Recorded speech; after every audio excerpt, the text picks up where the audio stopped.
Temblaron de pavor los opresores, e Hidalgo audaz al porvenir veía, y la patria que gemía, vio sus espinas convertirse en flores. Benditos los recuerdos venerados de aquellos que cifraron sus desvelos, el morir por sellar la independencia, aquellos que vencidos, no humillados, encontraron paso hasta los cielos, teniendo por camino su conciencia. Poema Hidalgo del poeta Manuel Acuña Narro, nacido el 27 de agosto de 1849 en la ciudad de Saltillo, Coahuila, en México. Manuel Acuña fue un poeta mexicano que se desarrolló en el estilizado ambiente romántico del intelectualismo mexicano de la época. Este es un poema plagado de esperanza, que comienza dramáticamente a redactar sus coplas y que en el peregrinar de su singular estrofa se sigue un rumbo a la ilusión de una mejor patria, de una mejor vida. Son estrofas que marcan la búsqueda constante del ser humano, la de procurar alcanzar la felicidad de vida.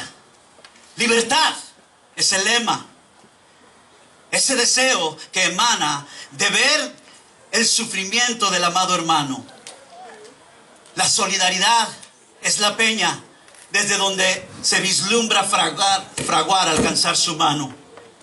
Los oprimidos juntos, unidos todos, en coros de guerra, dispuestos siempre a derramar la vida en gotas tintas que destilan sobre la tierra, siempre en busca de la independencia, sinónimo de libertad, cueste lo que cueste, como lo dice la historia referente a la independencia de México, considerado como el momento más histórico más importante del país, un movimiento que duró 11 años en los que la muerte y la desolación aunada a la lucha, a la esperanza y el honor comenzó la formación de la nación mexicana.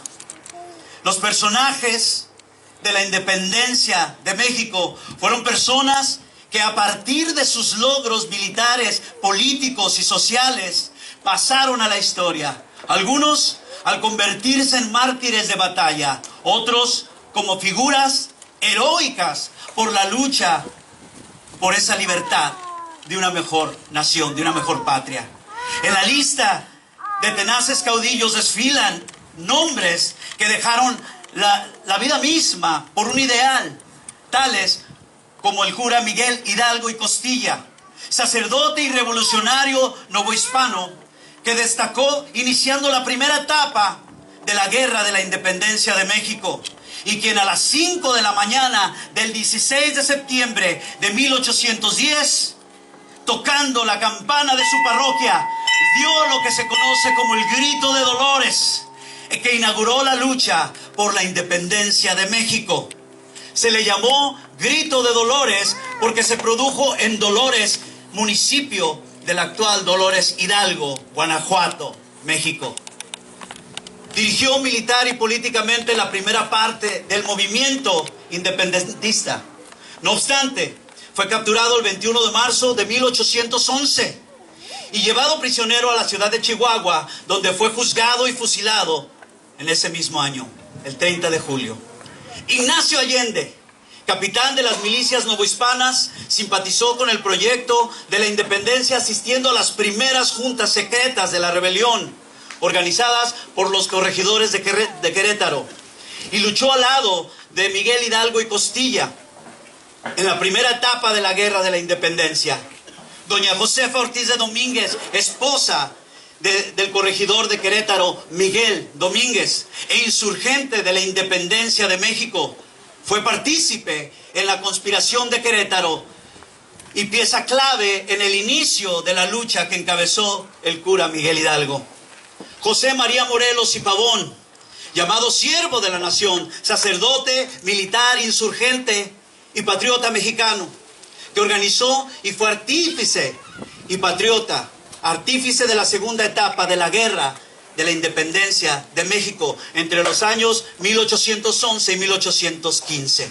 Vicente Guerrero, político militar mexicano, militante y uno de los jefes de la insurgencia en la etapa de resistencia de la Guerra de Independencia en México, años 1816 a 1821. Logró traer oficialmente el fin de la guerra para el pueblo y para el ejército.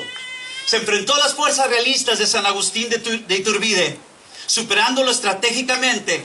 Ante esto, Iturbide decidió unir fuerzas con él. A través del Plan de Iguala formaron el Ejército Trigarante, finalizando así la lucha de la independencia.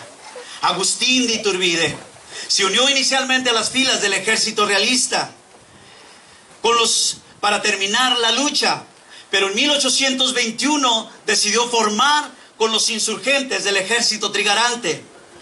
A través del abrazo de Acatempán y del Plan de Iguala, tras el final de la guerra, Iturbide se proclamó el primer emperador de México, y tras las revueltas republicanas abdicó en 1823. Fue fusilado un año después. Finalmente, el primer presidente de México fue establecido el 10 de octubre de 1824. El militar y político mexicano Guadalupe Victoria, una de las figuras más destacadas en la Guerra de Independencia de México frente al Imperio Español. Su vicepresidente fue Nicolás Bravo y tuvo como sucesor al mismo Vicente Guerrero. Y así podríamos mencionar aún más de aquellos valientes héroes de la independencia para con ella tal vez descubrir una mejor vida. Aquellos que lucharon. Mas ha pasado por alto el hombre en su cándida inocencia, que aquello que tanto persigue como tal no tiene cabida. Esta búsqueda, mis amados, es constante, sin descanso, debido a que en este mundo, si acaso, como lo hicieron aquellos héroes que lograron alcanzar la independencia de una patria, alcanzaremos nosotros a saborear apenas las delicias de algún triunfo, el gusto de saborear una victoria o el laurel de una batalla. Empero, la guerra, ¿desde cuándo se ha perdido? Podremos tener blasones de guerra en el ámbito terrenal, pero en la esfera espiritual, ni aún con las más fuertes pasiones, con los más fuertes deseos, alguno de nosotros lo podrá lograr. Con la caída en el huerto comenzó la humanidad en un afán desmedido por encontrarse con aquello que se había perdido. La presencia misma de Dios, la misma que un día alumbrara en forma directa las suaves y humectadas pupilas del hombre, hoy se encuentra demasiado lejos. Y a causa de su rebelión y pecado, la gloria de Dios se le esconde. Le es misterio oculto su sabiduría por cuanto carece de santidad. Porque un Dios santo y sin mácula es quien rige y lo gobierna todo. Todo. ¿Cuándo, pues, y de qué modo podría un simple hombre obtener su caridad? Ciertamente, eso es así. Mis amados, la ignominia nos envuelve y la infamia leuda nuestras vidas. La infamia ciertamente nuestra vida leuda, pero a Dios gracias. A Dios gracias porque nos envió a Cristo, que vino a pagar con su sangre nuestra acumulada deuda. Somos libres del pecado y por ende libres de la condenación del infierno. Pero, ¿qué de la independencia? Somos libres, pero ¿acaso no dijimos que la independencia es sinónimo de libertad? Ciertamente sí lo es. Pero falta entendimiento, ya que la auténtica independencia, la indiscutible libertad que el hombre puede encontrar, es simple y sencillamente la verdad. Y al encontrar la verdad, el hombre voluntariamente rinde su independencia a una perfecta deidad, a Dios el Padre, quien nos envió la verdad misma al mundo en la persona de su Hijo amado, Jesucristo. Así escribió vehementemente San Juan el apóstol las palabras que su maestro dijo: y conoceréis la verdad, y la verdad os hará libres. Juan 8:32. La bendición inevitable de conocer a Jesús y seguir obedeciendo a su palabra, mis amados, es conocer la verdad. Porque en Él se cumplió no solo la verdad, sino además la gracia, el favor inmerecido. Pues la ley por medio de Moisés fue dada, pero la gracia y la verdad vinieron por medio de Jesucristo. Juan 1:17. Jesús mismo nos dijo: yo soy el camino y la verdad y la vida, y nadie, absolutamente nadie viene al Padre si no es por mí. Juan 14:6. Y la verdad está en Jesús. Pues como está escrito, ciertamente oyeron el mensaje acerca de Él y aprendieron a vivir como Él lo quiere, según la verdad que está en Jesús.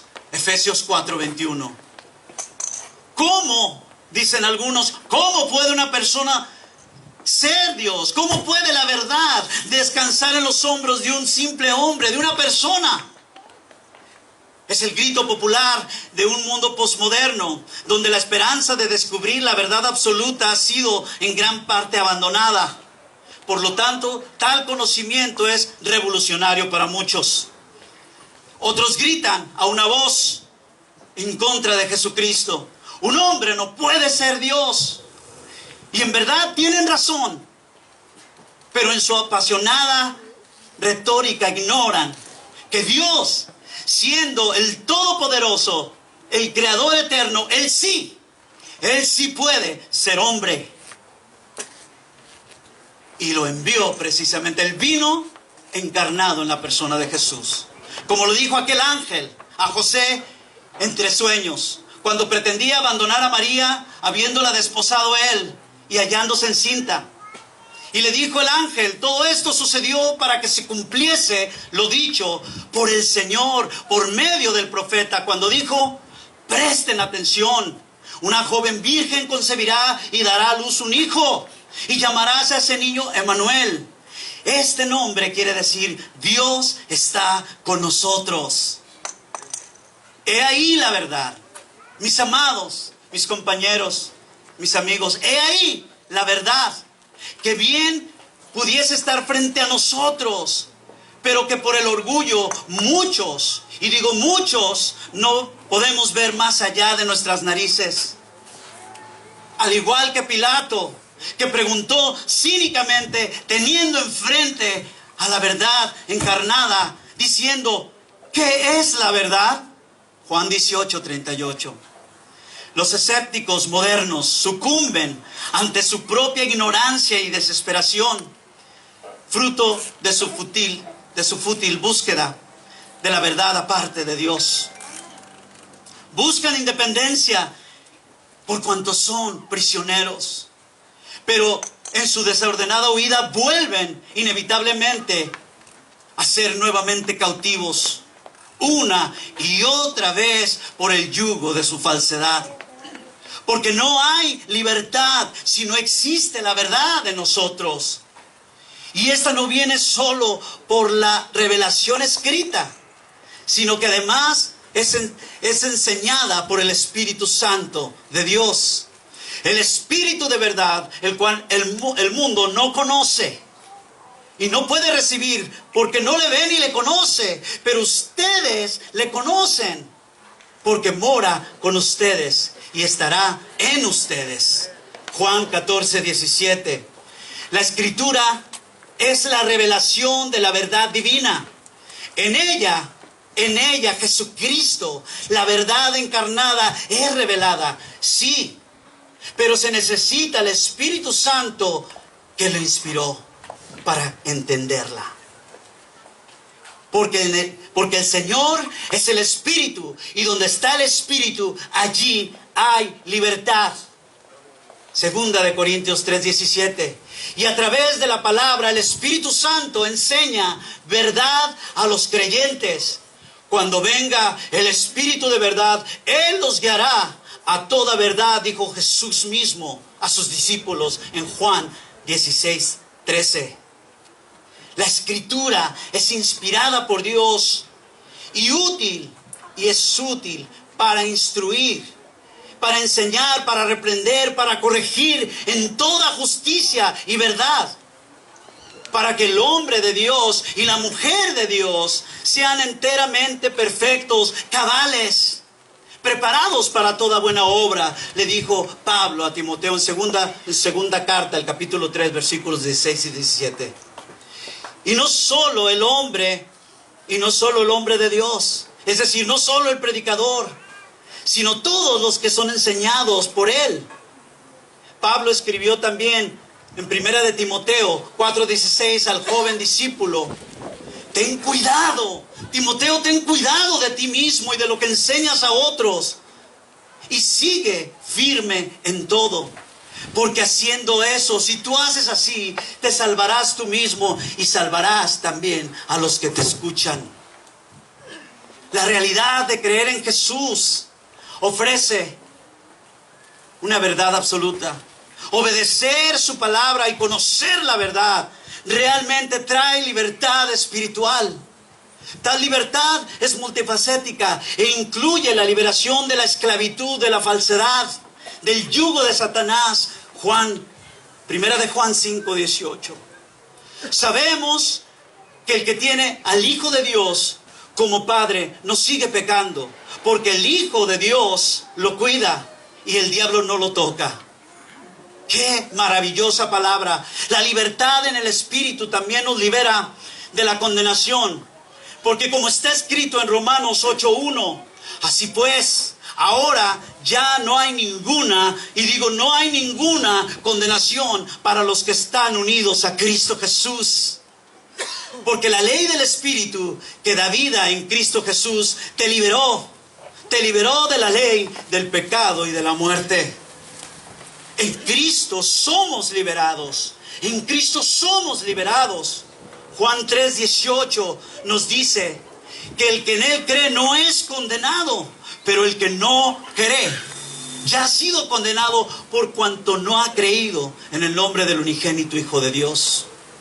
Obtenemos libertad de una vida de oscurantismo espiritual, libertos de nuestra ignorancia. Todo por lo dicho por Jesús en Juan 8:12, que dice: yo soy la luz del mundo. El que me sigue no andará en tinieblas, dice, tendrá la luz de la vida y nunca andará en la oscuridad. Él nos libera de la muerte espiritual, por cuanto nos asegura que quien haga caso de su palabra no morirá. Juan 8:51. Y lo más significativo dentro de este contexto es que Juan 8:34 afirma: Jesús les dijo, les aseguro que todos los que pecan son esclavos del pecado. Él nos libera de la muerte espiritual, por cuanto nos asegura que quien haga caso de su palabra no morirá. Nos libera. Pero todos pecamos. No somos pecadores porque pecamos, sino que pecamos porque somos pecadores. De eso nos libró Jesús. Sí, tanto tú como yo necesitamos ser liberados de ese pecado. Nuevamente dice Mateo 1:20 que un ángel del Señor se le apareció en sueños a José y le dijo: José, descendiente de David, no tengas miedo de tomar a María por esposa, porque su hijo lo ha concebido por el poder del Espíritu Santo. María tendrá un hijo y le pondrás por nombre Jesús.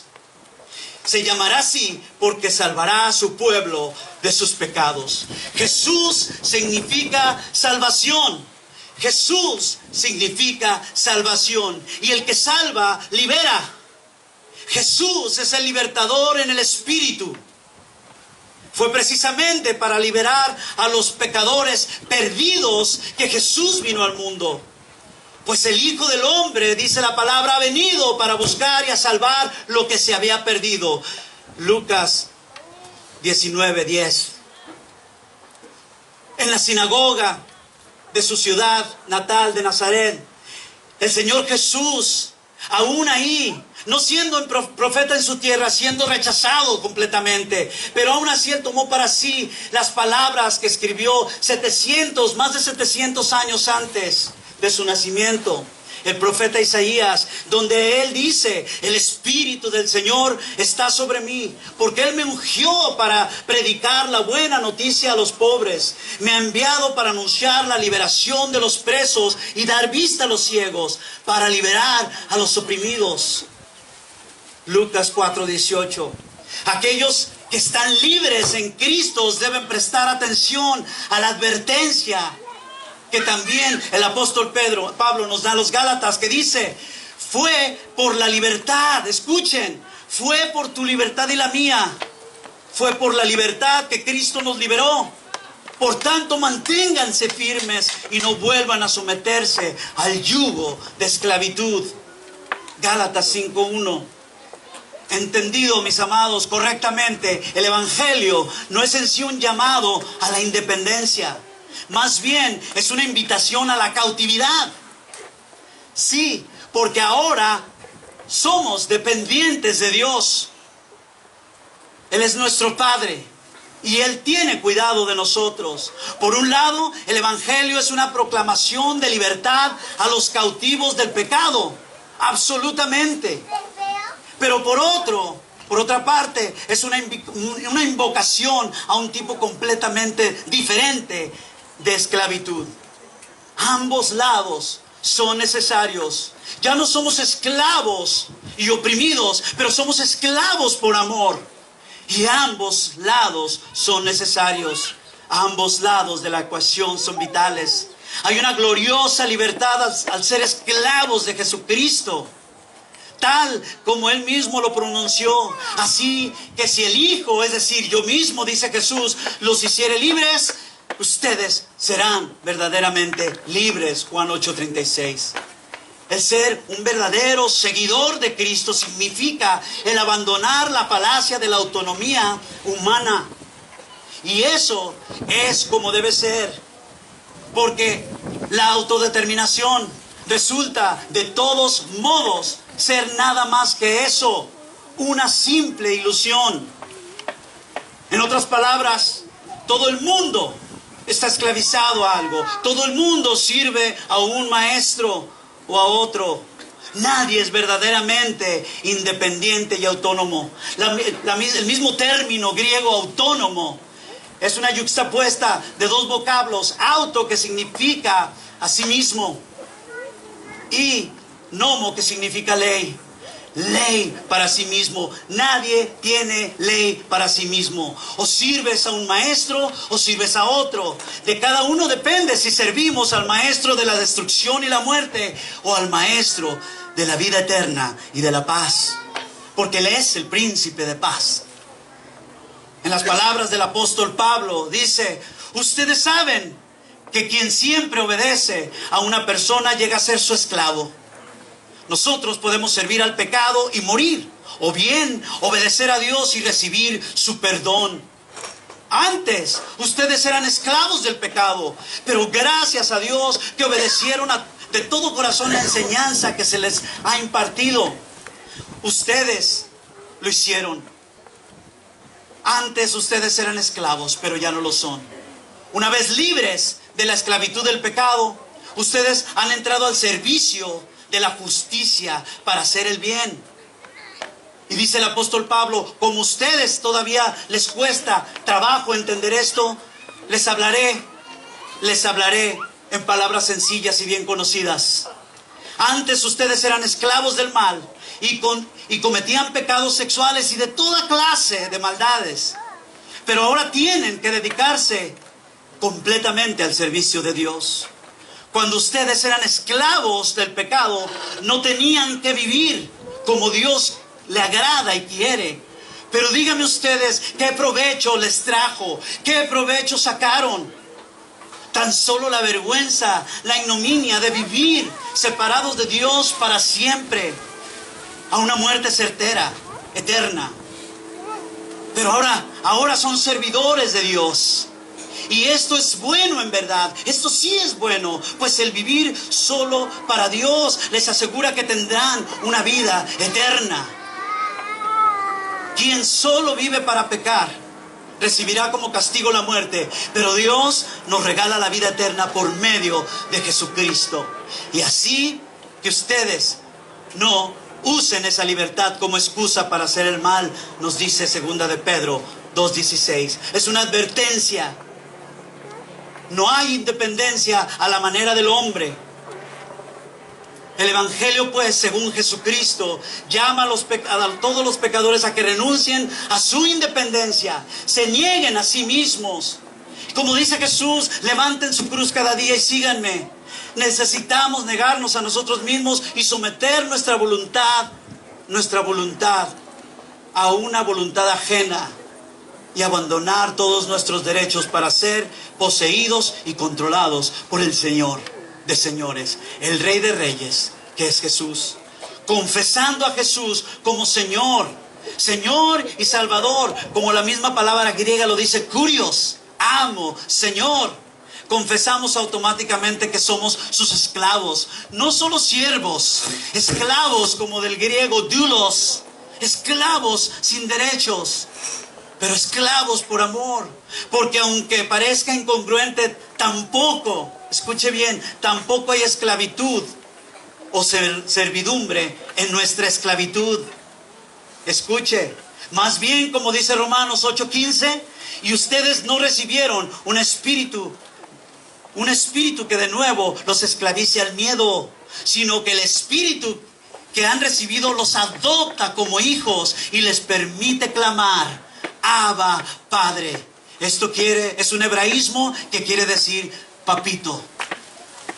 Romanos 8:15 lo dice así. ¿Qué significa esto en términos prácticos? Bueno, culmino tomando prestadas las palabras del apologista cristiano, historiador también, Edwin Yamauchi, que dice, significa que hemos sido capturados, golpeados y esclavizados, pero cuando abrimos los ojos descubrimos, sin embargo, que nuestro captor es un déspota de amor y de misericordia.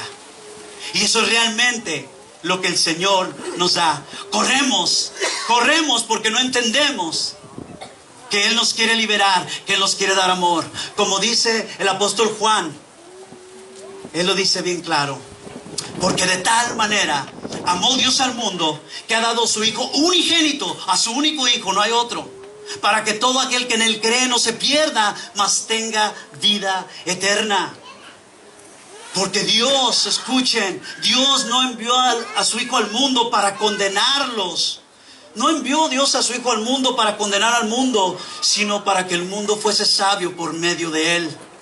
La palabra dice enseguida que el que no cree, que el que en Él cree, ya no tiene condenación. Pero el que no cree ya ha sido condenado, por cuanto no ha creído en el nombre del único Hijo de Dios.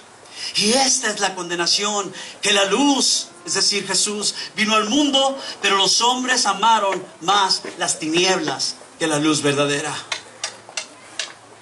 Así, y ahora, y como mexicanos y mexicanas, podremos ahora gritar a voz en cuello, ¡viva la independencia de México! Y al mismo tiempo poder atestiguar, ¡viva mi dependencia en Cristo! Gloria a Dios.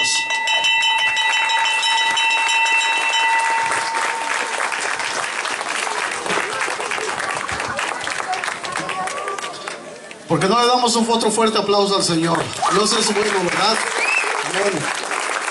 Reciban un caluroso saludo y una cordial bienvenida a todos nuestros invitados, amigos, familiares y hermanos en Cristo que nos acompañan en esta noche para celebrar la independencia de nuestro hermoso y querido México. ¡Viva México! ¡Viva México!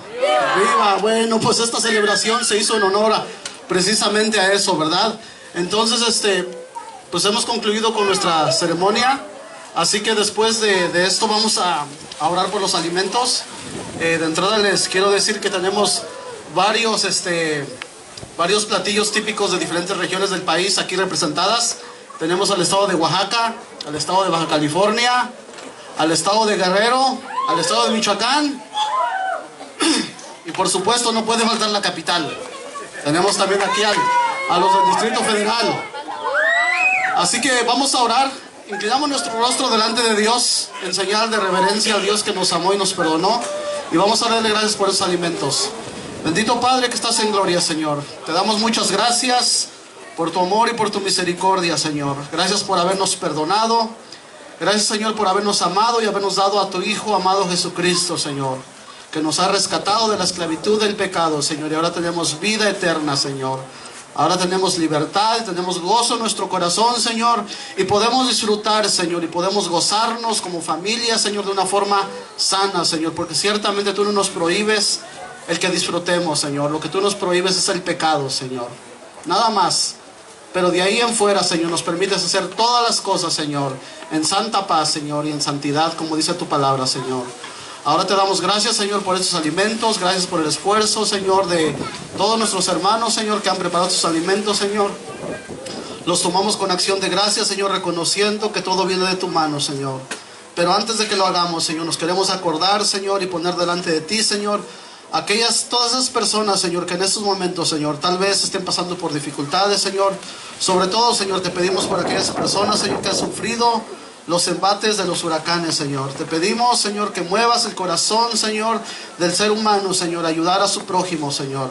Pero sobre todo, Señor, al corazón de aquellos que nos preciamos de ser tus hijos, Señor. Que podamos despojarnos un poco de lo mucho que tú nos has dado, Señor, para servir a nuestro prójimo, Señor. Porque en eso nos has enseñado, Señor, que consiste, Señor, la ley y los profetas, Señor, en amarte a ti primeramente y amar a nuestro prójimo como a nosotros mismos, Señor. También, Señor, te damos gracias, Señor, por esta nación, Señor, que tú nos has dado, Señor. Aunque somos mexicanos de nacimiento, Señor, y amamos a nuestra patria, Señor, y añoramos, Señor, un día visitarlo, regresar, Señor, te damos gracias por esta gran nación que nos has dado, Señor, donde podemos estar en paz, con seguridad, Señor, y más importante, Señor, aún podemos proclamar nuestra fe abiertamente, Señor, sin tener temor a ser asesinados, Señor, como en otras partes del mundo, Señor. Te pedimos por los líderes, por los dirigentes de esta nación, Señor, que tú les bendigas, que tú les des sabiduría, Señor, pero que sobre todo, Señor, tengan temor y reverencia a ti, Señor. En el nombre de Cristo Jesús te damos muchas gracias. Y el pueblo de Dios dice, amén, amén. Bueno, ahora pueden pasar con orden. ¿O todavía no? Todavía no. Hay unos cuantos anuncios que se necesitan hacer.